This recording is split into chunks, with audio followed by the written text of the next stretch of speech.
সাথে সংযুক্ত রাখতে হয়। সিপিইউ যার যার লগে মানে কানেকশন থাকবে তাদের ভিতরে ভোল্টেজ চলে যাবে। তাদের ভিতরে কি যাবে? ভোল্টেজ যাবে। ভোল্টেজের লাইন থাকবে।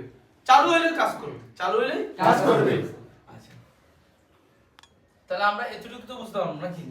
এর জন্য এর দাঁড়। আচ্ছা। তার 2 নাম্বার এটা হলো আমাদের ভিতরে ওবিপি এরপর আমরা চেক দিব পিএমআইডি কারে কারে চেক দিব পিএমআইডি রে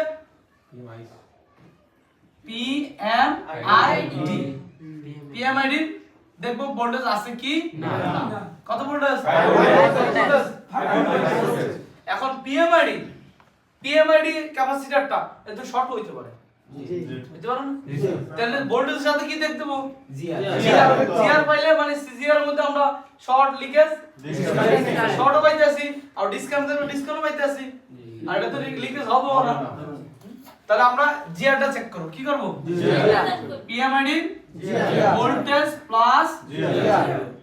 প্লাস জিআর এই কবিতার মতো মুখস্থ করে নিতে হবে তাহলে দোকানে যাই আমরা কাজ করতে পারবো কি করতে পারবো কাজ করতে পারবো এর লেখা মুখস্থ করে নিতে হবে জানি কল লাগলে